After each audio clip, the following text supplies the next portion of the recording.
안녕하세요. 혹시 10손가락 깨물어 안 아픈 손가락 없다는 말 들어보셨나요? 보통 자식들 사랑을 말할 때 그런 말을 하죠. 그런데 저희 시모는 그렇지 않았어요.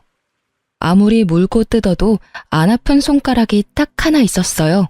바로 우리 막내 도련님요. 남편과 나이 차가 있는 막내 도련님은 시모의 사랑을 듬뿍 받아 아주 생각 없는 아나무인의 갯사가지 같은 사람으로 자랐어요. 그리고 본인이랑 똑 닮은 여자랑 결혼했죠. 그게 바로 제 동서예요. 그리고 이 세 사람이 저의 사연글의 주인공이 되는 건 당연한 일이기도 하죠. 저와 남편은 이 세 사람에게 무척 많이 시달렸거든요. 제 남편은 속이 깊은 사람이었어요. 연애 초반에는 참 지루하고 무슨 생각을 하는지 모르는 남자다 싶었는데 점점 사람을 알고 나니 속이 깊고 진중한 사람이더군요. 그리고 절대 경거망동하는 사람도 아니었고요. 남편과 결혼을 결심한 건 시부의 영향도 있었어요. 처음 시부모님이 될 분들과 마주했을 때 시부가 제게 엄청 잘해줬어요. 상냥하고 친절한 성품에 넉넉한 인심까지. 정말 남편도 남편이었지만 시부의 모습에 이 집에 시집가면 크게 고생할 일은 없겠다고 생각했죠. 그렇지만 세상의 모든 게 제 뜻대로만 되는 건 아니더라고요. 시부가 괜찮은 만큼 시모가 굉장히 까다로운 사람이었어요. 시부가 왜 시모와 결혼을 했는지 의아할 정도로 두 분은 정반대의 사람이었어요. 옛날 일이니 중매나 선보고 결혼했을 수도 있겠지만 아무리 봐도 시모는 성격이 급하고 사람을 험하게 다루는 면이 있었거든요. 게다가 아까도 이야기했듯이 막내 도련님에게 유독 약해서 매번 그 도련님에게만 돈을 퍼다 주는 거예요. 차라리 남편과 도련님이 친형제가 아니었다면 이해가 갈 만큼 맞이인 남편과 막내 도련님의 처우는 명백하게 달랐어요. 그렇다고 막내 도련님이 애교 있는 성품이라는 건 아니었어요. 그랬다면 귀엽기라도 했겠지만 이건 뭐 소 황제처럼 오냐오냐 사랑받고 자란 티가 너무 심하게 나는 싸가지 없는 놈이었거든요. 그리고 남편과 막내 도련님의 차별만큼 막내 도련님이 결혼하여 생긴 제 동서와 제 사이에도 그 차별이 그대로 적용됐죠. 막내 도련님은 자기랑 비슷한 사람이랑 결혼을 했더라고요. 그걸 처음으로 알게 된 건 두 사람의 결혼식 때였어요. 시모는 저와 남편 결혼식에는 아무런 선물도 해주지 않았어요. 그런데 막내 도련님과 동서의 결혼식에는 선물을 아주 크게 해주셨더라고요. 두 사람이 살 집도 지원해주고 동서에게 10돈이나 되는 금부치도 선물로 주셨죠. 그때는 정말 서운한 마음이 들었어요. 저와 남편이 결혼했을 때는 너희가 알아서 마련하라는 이야기를 들었거든요.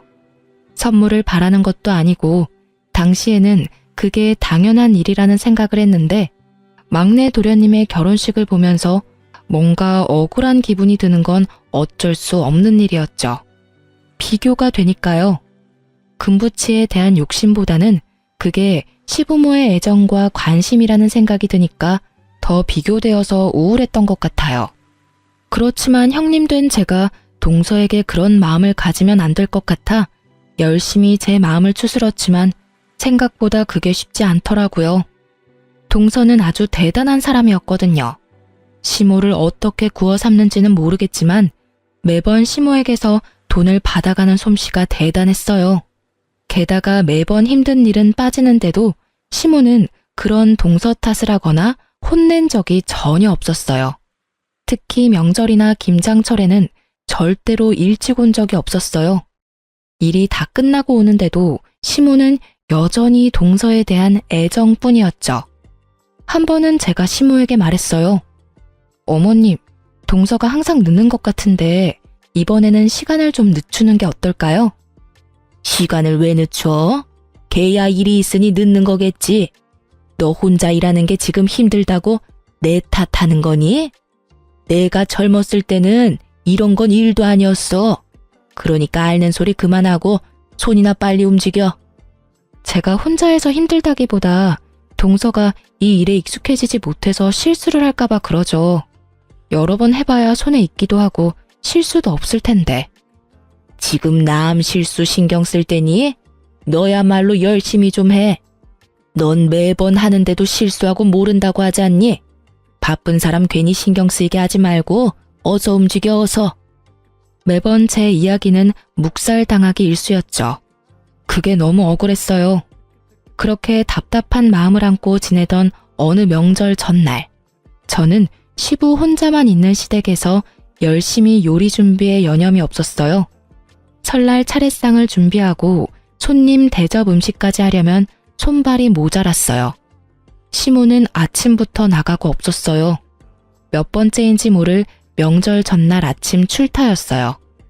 시모는 제가 명절 준비를 하러 오면 본인은 집을 나갔어요. 잠깐 외출한다고 하고요. 그러고는 연락두절이 되었다가 저녁에나 집에 돌아왔죠.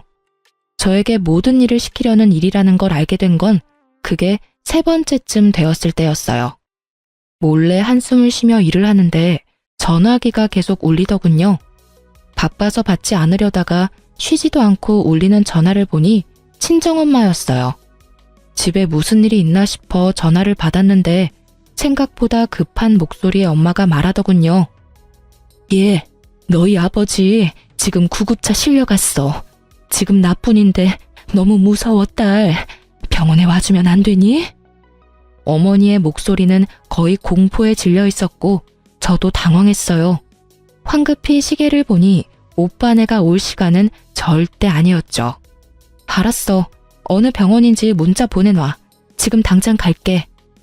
저는 앞치마를 벗으며 황급히 부엌 밖으로 나왔어요. 시부가 베란다에서 화초에 물을 주고 계시길래 말했어요.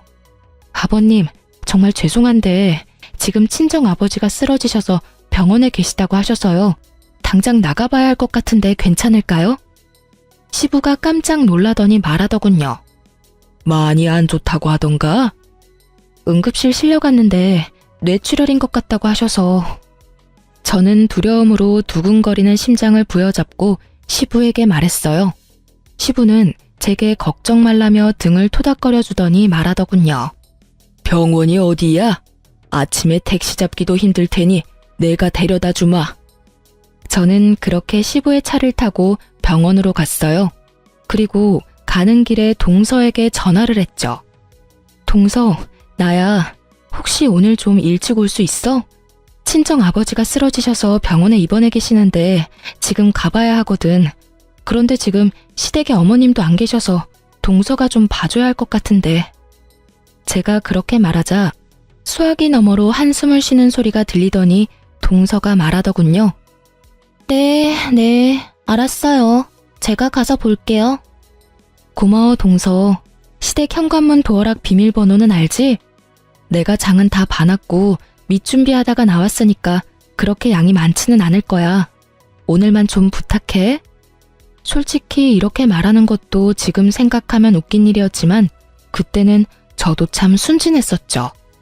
한 번도 명절 준비를 하러 오지 않은 사람한테 부탁을 하다니. 화를 내고 왜 안 오냐고 성질을 내도 모자랄 텐데 그치만 그때 저는 바보같이 참고만 있었어요. 동서에게 다짐을 받고 전화를 끄는 저는 시부와 함께 병원으로 들어섰어요. 아버지는 응급 CT를 찍고 수술을 기다리고 있는 중이었고 어머니는 응급실 의사에게 아버지의 상태에 대해 들었더군요. 아버지 상태는 정말 좋지 않아 보였어요. 거의 의식도 없는 상태였고 어머니가 왜 무서워했는지 알 것 같더라고요. 시부는 옆에서 저와 친정어머니를 보다가 밖으로 나가시더라고요. 정신이 없어서 배웅도 못 해드렸는데 다시 돌아오셨죠. 그리고는 저를 몰래 부르더라고요. 갔더니 시부 손에는 현금 다발이 들려 있었어요. 그걸 제 손에 들려주면서 그러더군요. 병원비 걱정되지?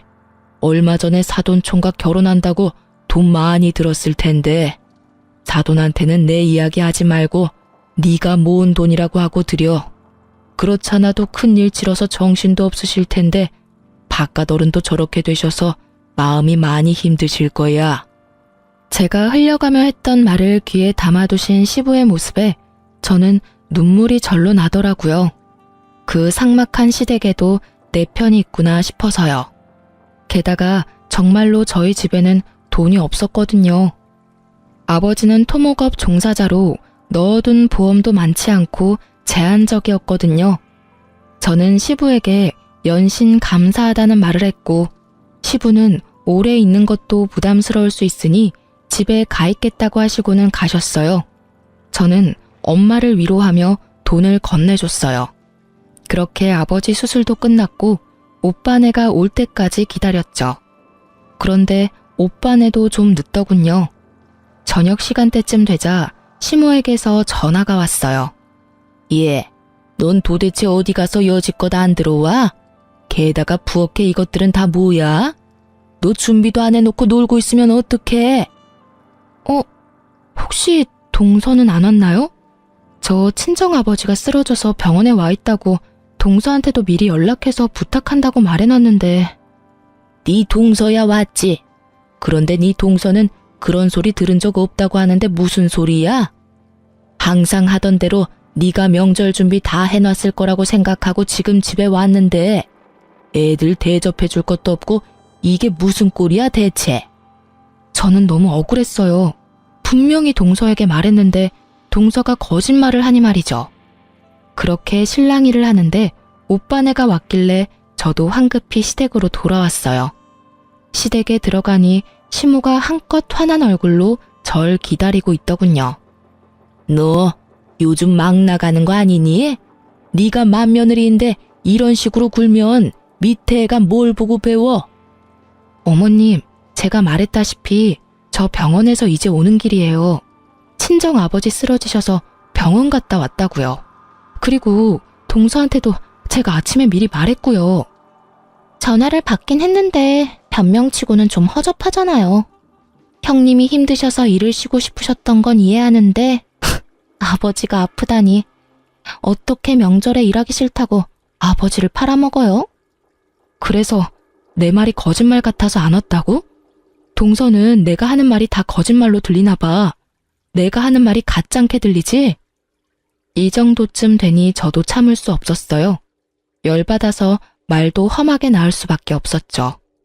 집안에는 시부도 남편도 막내 도련님도 없었고 여자 셋뿐이었고 그 중에 2명은 아주 찰떡같이 붙어 있었으니까요. 어디서 애 기를 죽여? 잘못은 네가 했는데 왜 막내를 혼내? 그리고 네 아버지가 아프면 우리 집 차례상 말아먹어도 되니? 정신 차려. 너 이 집 시집 와서 친정에 신경 쓰는 거 아니다. 아무리 일하기 싫고 친정에 가고 싶어도 이런 식으로 다 내팽겨치는 건 아니지. 내팽겨친 거 아니라고요. 아버지 아프셔서 갔다는데 왜 제 말을 못 믿으세요? 믿을 수가 있어야 믿지. 그래, 여태까지 일 혼자서 하려니 힘들디? 아예 차라리 영원히 우리 집에서 일 못하게 만들어줘? 시모의 말에 상처만 받아가던 그때 현관문이 열리고 시부가 들어왔어요. 뭐 하는 짓들이야?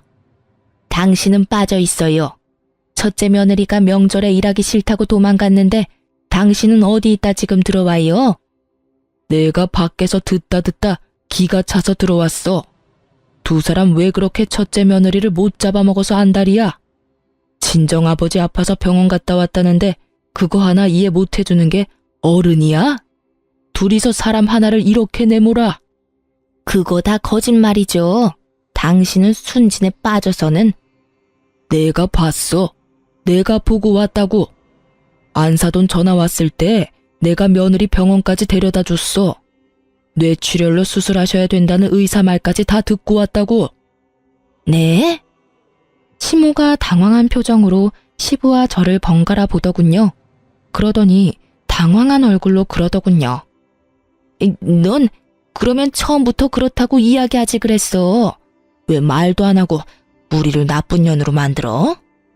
제가 말씀드렸는데 믿지도 않으신 건 어머님이랑 동서잖아요. 왜 제 말이 거짓말처럼 들렸는데요? 제가 매번 혼자 일하다가 명절 전날 뜬금없이 아버지가 아프다고 하니까 거짓말이라고 생각하신 거예요? 그러니까 좀 더 신빙성 있게 말을 했으면. 봐봐. 첫째한테만 일 시키고 막내 며느리를 그렇게 끼고 도니까 이런 일이 벌어지는 거 아니야. 누구는 일하고 누구는 매번 늦고. 막내 며느리, 너는 도대체 매번 뭘 하느라 늦게 와? 일찍 와서 네 형님 도와줄 생각도 안 하고. 시모에 이어 동서까지 까내리며 혼내는 시부 앞에서 두 사람은 아무 말도 못하고 눈깔만 내리깔고 있더군요. 덕분에 저는 속이 시원했고요. 앞으로 명절에 요리하는 거 둘째 며느리 오기 전까지는 아무도 손대지 마라. 요리는 다 같이 모여서 하는 거야. 알아들었어? 시부의 그 말 덕분에 동서는 꼬박꼬박 일찍 오게 됐어요. 하지만 여전히 요령 피우며 일을 적게 하는 동서였어요. 그래도 아예 없을 때랑은 다르니 저도 시모 몰래 동서에게 일 많이 시켰어요. 일 안 하려고 하면 시부를 부르는 신용을 하면서요. 시부가 어려웠는지 아니면 혼나서 껄끄러웠는지 동서는 그런 제 모습에 적당히 일을 했어요. 다행이라고 생각했어요. 그래도 이 시댁에 제 생각해주는 사람이 있다는 게 마음이 든든했거든요. 남편도 시부의 행동에 고마워했어요. 매번 제가 시모와 동서와 사이가 좋지 않아서 그 사이에서 남편이 고생을 많이 했거든요. 시부 덕분에 정리가 되어버리니 남편이 나설 일도 없게 된 거죠. 솔직히 남편도 시모를 어려워했어요. 친자식인데도 남편에게 건 기대가 많았던 만큼 자기가 원하는 대로 하지 않은 큰아들에게 실망도 많았던지라 항상 남편을 탐탁치 않게 대했거든요. 그렇게 한동안 평화가 이어지나 싶었는데 사고는 여차하는 순간에 발생하더군요. 시부가 교통사고를 당했다는 연락을 받은 거죠. 생각보다 너무 안 좋은 상황이었고 병원에서도 장기간 입원을 해야 할지도 모른다고 할 정도였어요.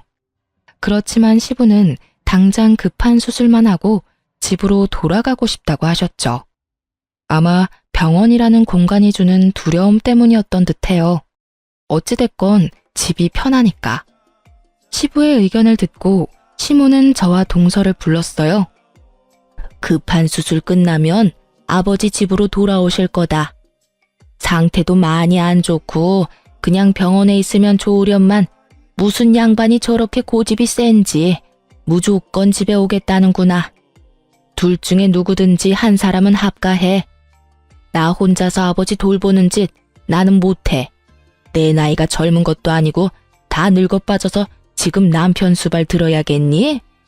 며느리가 둘이나 있으니 둘 중에 누구라도 들어와라. 시모 말에 동서가 제 얼굴을 슬쩍 쳐다보더군요. 형님이 아무래도 아버님이랑 많이 친하시고 시댁에도 많이 익숙하시니까 형님이 합가하는 게 낫지 않을까요? 자신이 하고 싶지 않다는 말은 절대 하지 않고 저만 들먹이는 동서를 보며 제가 시모에게 말했어요. 저희가 합가할게요. 제 말에 동서가 옆에서 박수를 치며 한껏 좋아하더군요. 역시 형님이세요. 아버님도 편하게 쉬실 수 있겠어요. 당연히 그래야지. 네가 맏며느리 아니냐? 합가는 당연한 일이지. 그러니까 생색내지 마라. 네가 잘한 게 아니라 네가 그렇게 하는 건 당연한 일이니까. 네, 그런데 집은 놔두고 몸만 들어와도 될까요? 그의 직장이 시댁에서는 너무 멀어서 출퇴근이 어려울 것 같아서요. 대출금 나가는 것도 크게 없으니까 그 집은 놔뒀으면 해요. 그건 너희 알아서 하고 네 아버지 들어오기 하루 전에 짐 정리하고 들어와. 앞으로 아버지 일은 네가 다 책임지고 하거라. 시모는 그렇게 말했고 동서는 왜인지 모르게 눈을 반짝거리더군요. 시부가 들어오고 저는 합가에서 살며 시부의 수발을 들었어요. 남편도 제가 고생하는 걸 보고만 있을 수는 없었는지 저녁에는 아버님 몸 씻기는 걸 도와줬죠. 저는 식사할 때 도와드리고 이동하는 걸 도와드렸어요. 우리는 맞벌이였지만 시부의 상태가 워낙 위중하니 제가 일을 그만두고 시부 수발을 들었어요. 그런데 시부 수발된 지 한 달쯤 됐을 때 시모가 부르더군요. 너희 집 지금 비어있지? 네, 비어있어요. 그 집 파는 게 어떠냐? 네? 갑자기 남의 집을 왜 팔라는 건지 이해가 안 가서 벙찐 채로 되물었어요. 우리 집에 빚이 좀 있어. 그거 팔아서 빚을 좀 갚으면 될 것 같아서 그래. 어차피 안 쓰는 집인데 팔면 어떠니? 어머님, 그 집은 팔지 않기로 했어요. 남편 직장에서 가깝기도 하고 아이를 위해서 신중하게 고른 곳이기도 하고요. 장기간 사용하지 않을 거면 월세로 내놔도 좋을 물건이에요. 굳이 지금 파는 건 좀 아닌 것 같아요. 아니, 너는 시댁이 힘들다는데도 눈 하나 깜짝 안 하니? 죄송하지만 어머님, 그 집은 저희들 돈으로만 마련한 집이에요. 만약에 돈이 필요하시면 동서나 막내 도련님한테 말해보세요. 돈 많이 빌려주셨잖아요. 아파트도 어머님 돈으로 해주셨고. 막내 도련님이랑 동서도 그간 돈 좀 벌었을 테니까 본인 돈으로 집을 사던지 어머님이 해주신 돈으로 산 아파트 담보대출이라도 받아서 얼마 정도 어머님한테 돌려주던지 하라고 하면 될 것 같네요. 지금 나더러 줬다가 뺏으라는 거야? 그렇게 파렴치한 사람을 만들고 싶니? 줬다가 뺏는 건 당연한 거죠. 주지도 않았는데 뺏는 건 날강도잖아요. 제 말에 시모 얼굴이 확 굳어버리더군요. 하긴 기분이 좋지는 않을 테죠. 날강도라는 말을 들으면 누가 기분 좋겠어요. 그치만 어쩌겠어요? 저게 사실이었잖아요. 저희한테 준 것도 없는데 달라니 말도 안 되는 이야기죠. 제 말에 시모가 울그락불그락하며 소리치더군요. 너 시어머니한테 그게 무슨 말버릇이야? 어떻게 저런 말을 서슴없이? 어머님이 잊으신 것 같아서 말씀드려봤어요. 솔직히 동서랑 막내 도련님한테 다 퍼주실 때는 좀 억울한 기분이 들기도 했는데 지금 해보니 지원받지 않았던 게 다행이라는 생각이 들어요. 저희가 돈이라도 받았어 봐요. 있는 돈 없는 돈 다 달라고 하셨을지도 모르죠. 지금도 그렇고요. 합가하긴 했지만 살림은 저희 돈으로 다 꾸리고 있잖아요. 아버님 가게에서 번 돈은 어머님이 다 쓰시고 있으니까요. 그런데도 저희한테 돈 달라고 하시는 거면 실수하신 거죠. 저희는 드릴 돈이 없으니까 동서한테 잘 말해보세요. 그만큼 얻어간 게 많은데 설마 아무것도 안 주진 않겠죠. 결국 뼈있는 제 말에 아무 말도 못한 시모가 씩씩거리며 밖으로 나가더군요. 시모의 모습을 보며 아파트 팔아서 돈 마련하려던 사람이 시모가 아니라 동서였다는 걸 눈치챘어요. 어머님은 그런 머리가 없거든요. 잔머리 굴리는 건 동서가 전문이었으니까요. 그리고 얼마 안 가 시모는 시부가 잘 만들어 놓은 가게 말아먹고 폐업까지 하게 만들었어요. 당연한 수순이죠. 사람을 험하게 쓰고 귀한 줄 모르는 시모 밑에 있을 사람이 누가 있겠어요? 결국 가장 중요한 요리하는 사람마저 나가버리니 장사가 잘 될 리가 없죠. 게다가 시모 밑에서 시모가 꽁쳐놓은 돈을 다 뜯어먹은 동서는 여전히 기생충처럼 시모를 뜯어먹고 있었고요. 시모도 참 한결같은 것이 동서가 매번 돈을 달라면 달라는 대로 주더군요. 저야 이제는 상관없는 일이라 신경도 쓰지 않았지만요. 그 즈음에는 시부도 장사가 망한 걸 알고는 삶의 의지를 잃은 건지 그냥 몸이 좋지 않았던 건지 합병증으로 사망하게 됐어요. 저는 그때까지도 시부의 수발을 지극정성으로 들었어요. 제가 힘들 때 도와준 사람에게 이 정도 도움을 드리는 건 아무것도 아니라고 생각했고 그게 인간의 도리라고 생각했으니까요.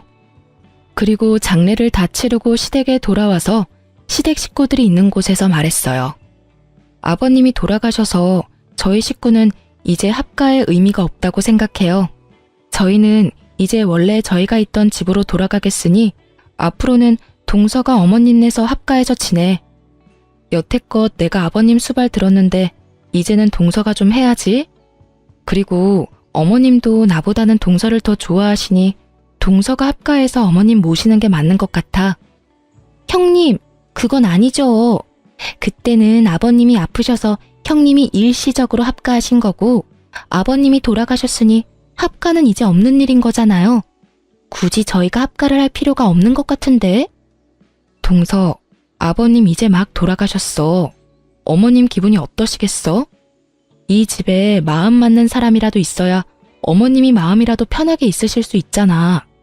동서는 왜 그렇게 생각이 없어? 나조차고 이래? 어머님 혼자 남으셨는데 남은 가족들이 신경 써야 할 거 아니야.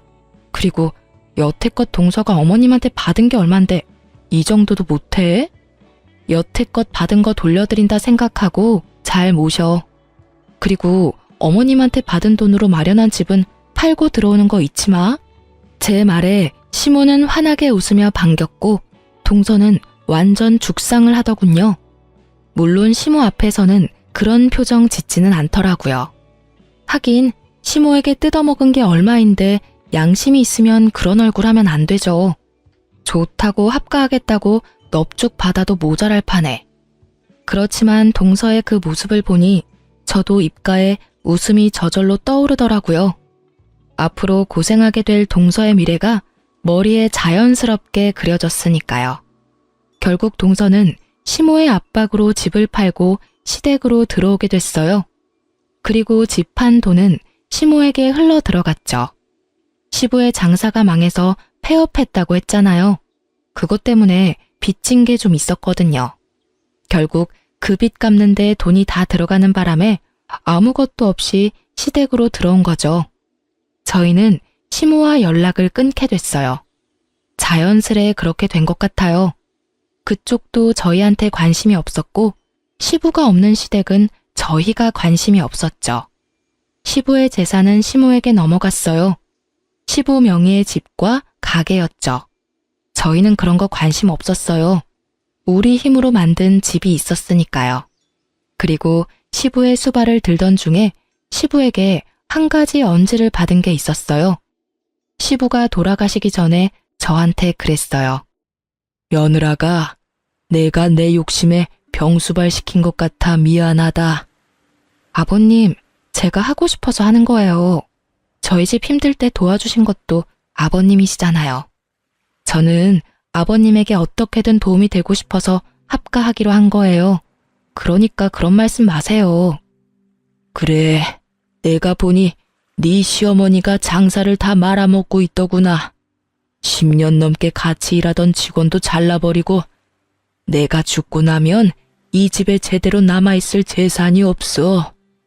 재산 없으면 뭐 어때요? 집만 있으면 어떻게든 사라져요. 자식도 둘이나 있으니 용돈도 필요한 정도는 드릴 수 있고요. 너희 시어머니 걱정하는 건 아니다. 그 사람은 그런 걱정 안 해도 악착같이 살 사람이거든. 내가 걱정하는 건 첫째랑 너다. 여태껏 해준 것도 없이 마음고생만 시키고 결국에는 병수발까지 시키니. 그러니까 내가 몰래 넣던 생명보험 며느리 네 이름으로 바꿔놓을 테니까 그거 수령해서 손주 키워가며 잘 살아라. 막내는 이미 많이 가져갔어. 없어도 잘 살겠지. 시부에게 유언처럼 그 말을 들을 때 어찌나 마음이 아팠는지 몰라요. 그래서 저는 시부의 사망보험금을 여전히 손도 못 대고 있었어요. 수령은 했지만 쓰기가 미안하고 아까운 기분이 들어서요. 시모와 동서는 모르는 돈을 받았으니 시모가 시부 유산을 나눠주던 안 나눠주던 상관하지 않았어요. 그렇지만 시댁에서는 난리가 났더라고요. 시부의 재산이 얼마 안 된다는 걸 알게 된 동서가 본성을 드러내기 시작했거든요. 시모 곁에 붙어서 입안에 혀처럼 굴며 단물 쓴물 다 빼먹던 동서가 이제는 시모가 아무것도 없다는 걸 알고 홀대하기 시작한 거예요. 저와 연락 한 번 없던 시모가 처음에 전화 왔을 때 두 사람이 어지간히도 틀어졌구나 짐작할 수 있었어요. 예, 내 말 좀 들어보렴. 내가 얼마 전에 수영교실을 가기로 했거든. 그런데 준비물이 생각보다 많더라고. 게다가 나이도 늙은 사람이 싼 거 걸치고 가면 사람들이 얼마나 욕하겠니? 그래서 수영복이랑 수영장에 갈 준비물 산다고 돈 좀 달랬더니 세상에 문화센터에 네 동서가 전화해서 취소해버린 거 있지? 뭐 저런 애가 다 있는지 모르겠어. 게다가 아침 저녁으로 식사도 안 하고 음식도 맛없고 청소도 안 해서 뭐라 했더니 어머님이 집에서 쉬고 계시니까 어머님이 좀 하세요. 라고 하더라니까. 이 정도면 사람이 바뀐 거 아니니? 어떻게 나를 감쪽같이 속일 수가 있어? 동서가 좀 너무하네요. 어머님이 동서한테 얼마나 잘해주셨는데.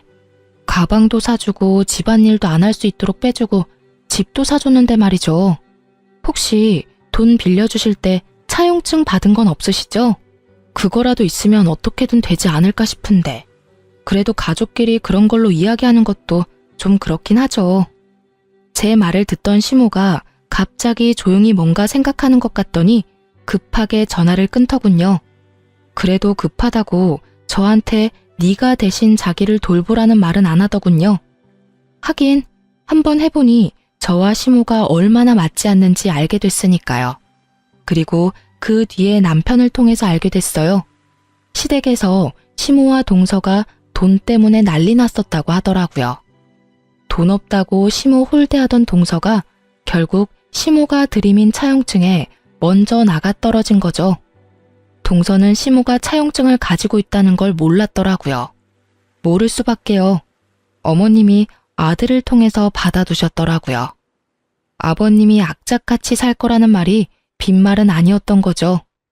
동서가 시모에게 원룸 하나 얻어줄 테니 따로 살자는 말을 했을 때 시모가 차용증을 들이밀면서 그 돈 다 갚으면 나가준다고 했다더군요. 처음 보는 차용증과 자기를 부양하라며 악쓰는 시모 모습에 동서도 진절머리가 난 모양이더라고요. 그렇지만 이 상황도 웃기긴 마찬가지잖아요. 엄연히 동서가 살고 있는 집은 시모 소유이고 얹혀 사는 사람은 동서네인데도 마치 자기가 주인인 척 진짜 주인을 쫓아내려고 하다니 동서도 여간 내기는 아닌 거죠. 게다가 두 사람의 다툼에서 동서도 지지는 않더군요. 시모가 차용증으로 협박 아닌 협박을 하자 동서도 시모 협박에서 벗어나고 싶었던 모양이에요. 그래서 하면 안 될 방법을 생각해낸 거였죠. 시모가 가진 집을 팔아버리려 했다더군요. 당연히 그렇게 되지는 못했고요. 그리고 그걸 알게 된 시모는 시모가 가진 집을 담보로 대출을 한껏 받았더라고요. 동서가 나쁜 짓을 꾸며도 절대 손해는 보지 않으려고요. 참 대단한 고부간이죠. 어쩜 이렇게 하는 짓들이 똑같은지. 결국 마지막은 시모의 가출이었죠.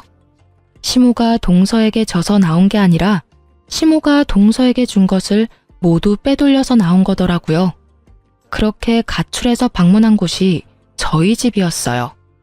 시모가 처음에 찾아왔을 때 저와 남편은 절대로 시모를 받지 말자고 미리 이야기를 나눈 상태였어요. 남편도 남편대로 시모에게 실망한 것이 컸고 저는 저대로 시모에게 당한 세월 때문에 용서가 되지 않았죠. 시모는 대뜸 오자마자 그러더군요. 예, 너희 집이 많이 좁네. 나까지 같이 살려면 좀 더 큰 집으로 이사 가야겠다. 너희 그 정도는 되지? 이 집도 대출 없이 샀잖니? 어머니, 저희는 다른 데로 이사 갈 생각 없어요. 그리고 어머니는 지금 집이 있으시잖아요. 막내가 모시고 있는데 여기는 왜 오신 거예요? 남편 말에는 가시가 있었어요. 그 말에 시모가 쌍심지를 켜고는 눈을 부라리며 남편에게 소리치더군요. 넌 내 아들이야. 내가 내 아들 집에 오는 게 무슨 잘못이니? 그러면 넌 이 엄마를 모시기 싫다는 거야? 네, 저는 이미 어머니가 제 처하고 저를 동생네와 차별할 때부터 그렇게 생각하고 있었어요. 그래서 분가할 때 동생을 어머니한테 붙여줬잖아요. 그때 좋아하셨던 것도 어머니셨죠? 이제 저희는 더 이상 다른 볼일 없다고 생각하는데요. 볼 일이 왜 없어? 엄마가 부르면 와야 하는 게 자식된 도리지.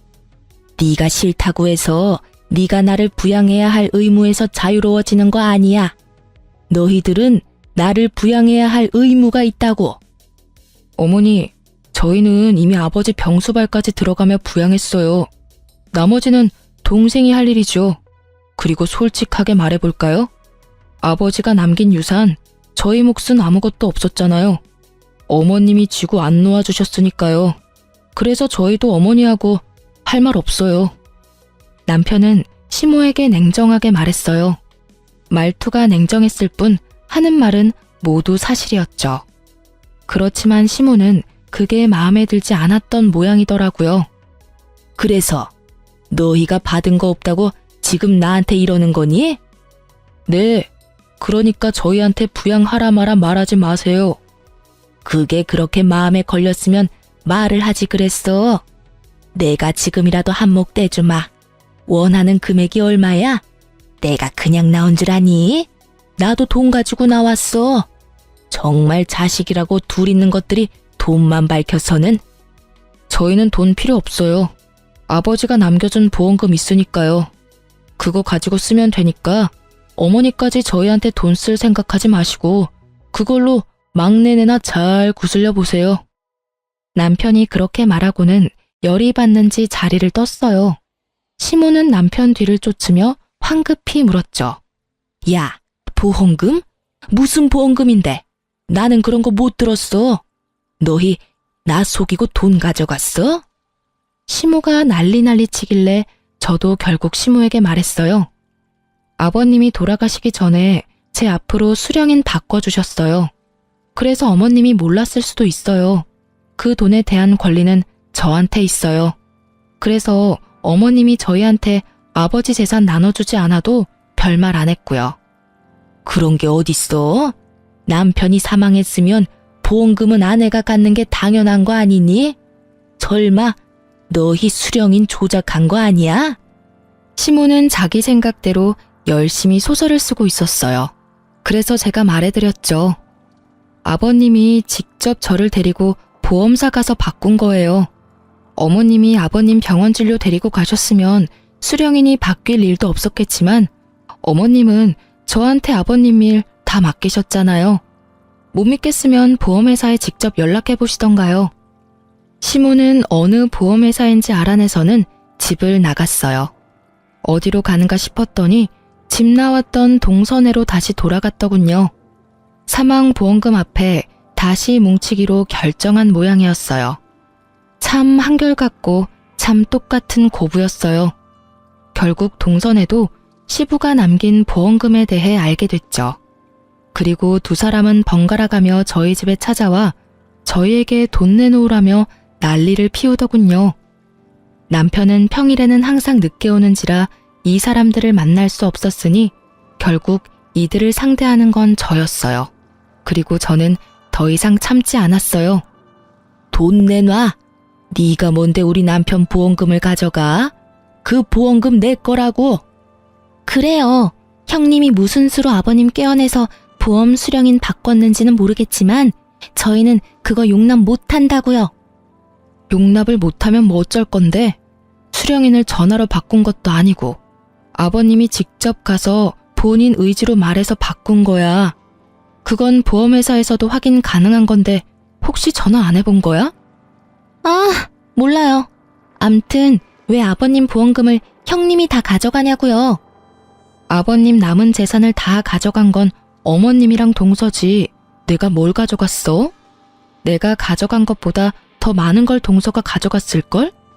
보험금을 나눠 갖고 싶으면 아버지 재산도 나눠 가졌어야지.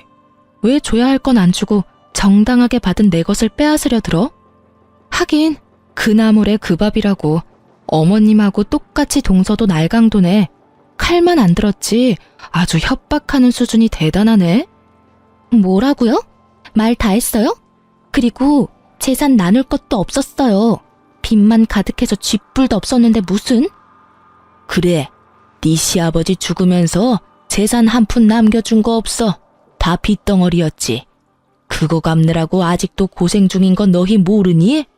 당연히 아버지 사망보험금은 그 빚 갚는 데 쓰는 게 맞는 거지. 어머님, 그걸 빚 갚는 데 쓰면 어떡해요?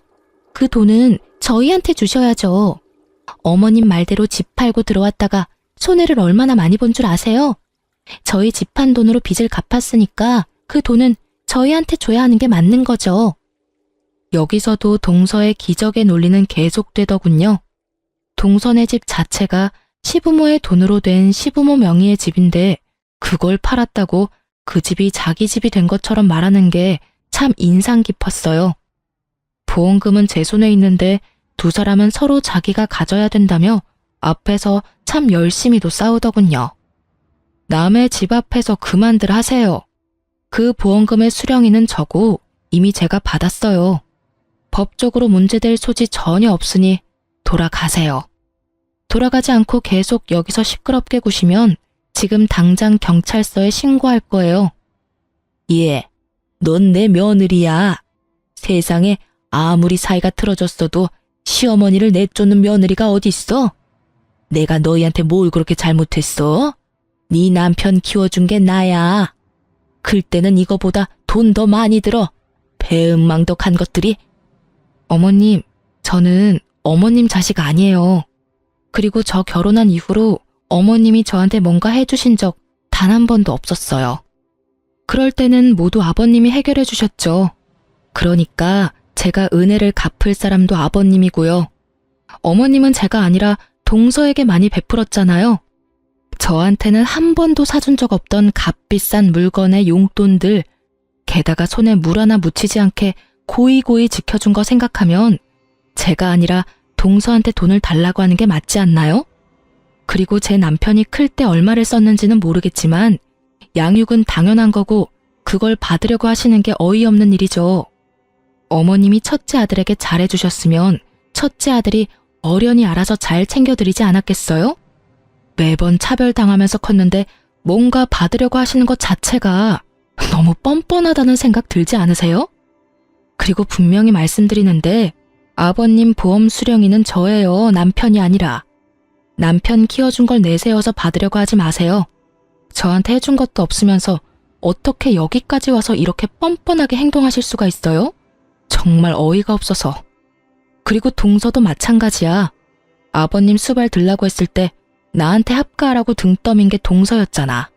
그래놓고 아버님 사망보험금을 나눠 가지겠다. 아버님 아플 때 집에 한 번도 들린 적 없는 주제에 염치가 없는 것도 정도 것이야 상대를 하든 말든 하지. 그리고 동서가 어머님한테 야금야금 받아먹은 돈이 사망보험금보다 훨씬 많으니까 이것까지 넘보지 마. 그러다 탈나. 그렇게 저는 두 사람을 억지로 돌려보냈어요.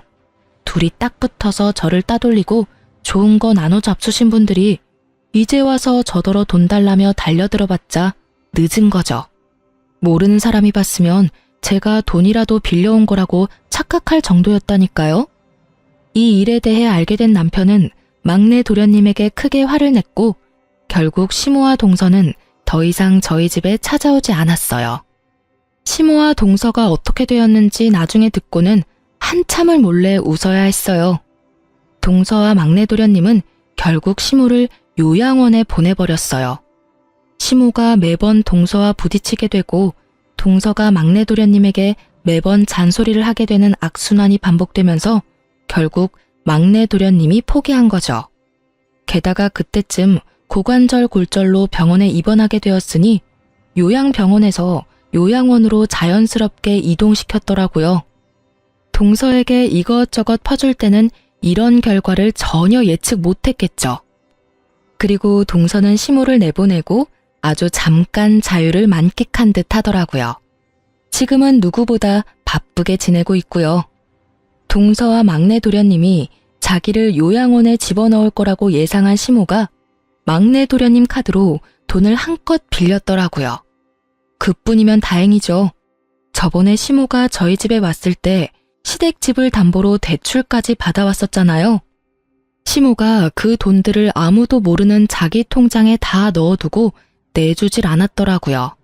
그 탓에 동서와 막내 도련님은 어거지로 자신들의 앞으로 된 대출금을 갚느라 개고생 중이더라고요. 시모 명의의 집 대출금은 엄밀히 따지면 동서네가 빌린 대출은 아니지만 동서네가 그 전에 살던 집을 팔고 시댁에 들어왔으니 나가면 딱히 갈 곳이 없잖아요. 그래서 지금 있는 집이라도 지키려면 억지로 그 돈을 다 갚아야 되는 거였죠. 발등에 불 떨어진 그쪽 집안과는 다르게 저희는 평범하고 평온하게 잘 지내고 있어요. 두 사람은 사람을 함부로 다룬 벌을 받고 있는 거겠죠. 그래서 그런지 요즘은 뿌린 대로 거둔다는 말이 마음에 확 와닿아요. 자기가 싼 똥 열심히 치우는 두 분 덕택에 오늘도 선량한 마음으로 관대한 마음으로 사람들을 대하고자 노력하고 있으니 이럴 때는 두 사람에게 감사한 마음도 드네요. 제 시댁 이야기는 여기까지입니다. 지금까지 긴 사연 읽어주셔서 감사해요.